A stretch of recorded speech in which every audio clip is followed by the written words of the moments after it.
Good evening everyone. कैसे हैं आप सभी? I hope all are very good.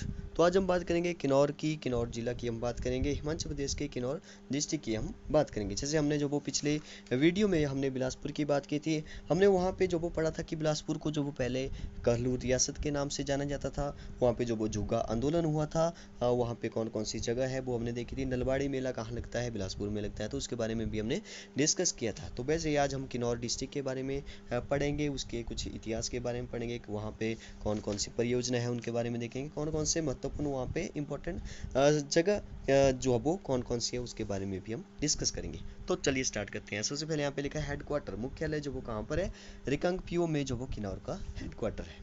क्षेत्रफल कितना है, एरिया कितना है इसका, तो 6401 वर्ग किलोमीटर या किलोमीटर स्क्वायर जो वो इसका एरिया है। पर्वत श्रृंखला जास्कर पशु अभ्यारण्य, सांगला, लिपा, असरंग और रूपी भावा। ठीक है, तो याद रखिए जनसंख्या जो वो 2011 के अनुसार 84,298 और लिंगानुपात, तो लिंगानुपात इनके बारे में जो भी यहाँ पे लिंगानुपात जैसे जनसंख्या घनत्व या साक्षरता इनके बारे में हमने डिटेल में जो पिछली वीडियो में डिस्कस किया था। तो अभी मैं जो वो इसके बारे में ज़्यादा नहीं डिस्कस करूँगा। मैं जल्दी जल्दी से बताऊँगा कि लिंगानुपात कितना है। आपको पता है कि लिंगानुपात क्या होता है?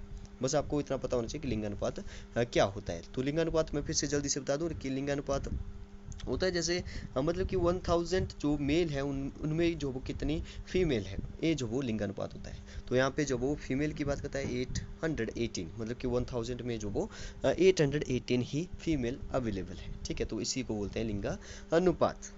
तो आगे है जनसंख्या घनत्व, तो जनसंख्या घनत्व जो वो यहाँ पे कम है। ठीक है, 13 ही है, मतलब कि 1 वर्ग किलोमीटर एरिया में जो वो कितने लोग रह रहे हैं, 13 ही।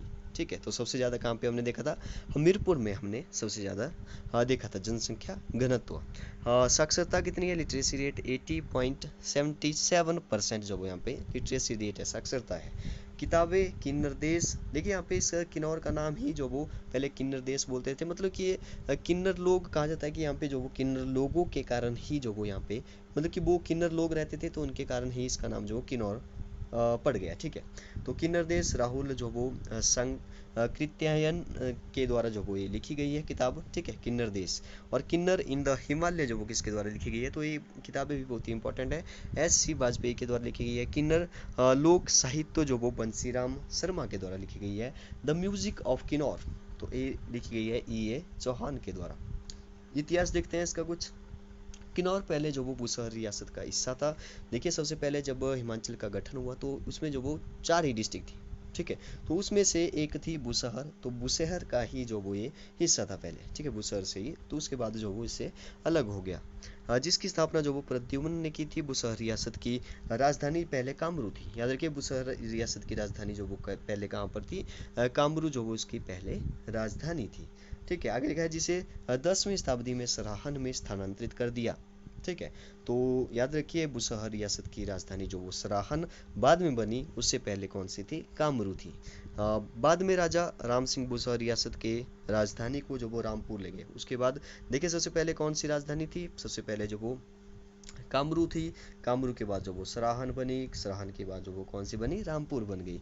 फिर जो वो कहरी सिंह बुसहर रियासत का सबसे प्रभावी शासक था। कहरी सिंह कौन था, बुसहर रियासत का सबसे प्रभावशाली शासक था, जिसे औरंगजेब ने छत्रपति की उपाधि भी दी थी। 13 नवंबर, याद रखिए 13 नवंबर 1914 को बुसहर रियासत के अंतिम शासक राजा पद्म सिंह गद्दी पर बैठे और 1947 तक शासन किया है। याद रखिए सबसे ज़्यादा जैसे 13 नवंबर, याद रखिए 1914 को जब बुसहर रियासत के अंतिम शासक थे, तो उनके बारे में पता होना चाहिए आपको कि 1947 तक उन्होंने शासन किया था।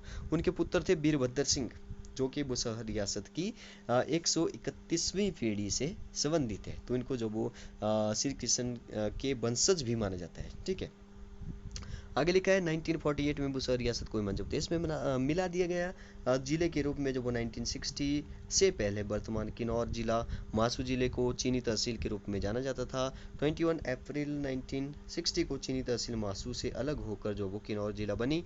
मध्य प्रदेश का छठा जिला जो वो किन्नौर बना था। छठा जिला कौन सा बना था, किन्नौर बना था। ठीक है, पांचवा कौन सा बना था, बिलासपुर बना था। परियोजना तो यहाँ पे कौन कौन सी परियोजना चलती है? संजय जल विद्युत परियोजना जो वो कहाँ पर है, तो एक किन्नौर में ही है। भाभा भी इसको बोलते हैं, भाभा जल विद्युत परियोजना या संजय जल विद्युत परियोजना, कुछ भी आप बोल दो।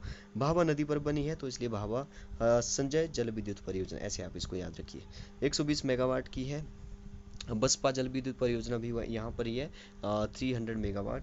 आगे लिखा है स्थान रिकांगपियो में जो वो नवोदय स्कूल भी है। जिले में सर्वाधिक अंगूर रीवा में होते हैं। ठीक है, तो आपको पूछ सकता है कि सबसे ज़्यादा अंगूर जो वो कहाँ पे होते हैं, तो रीवा में होते हैं। रीवा कहाँ पे है?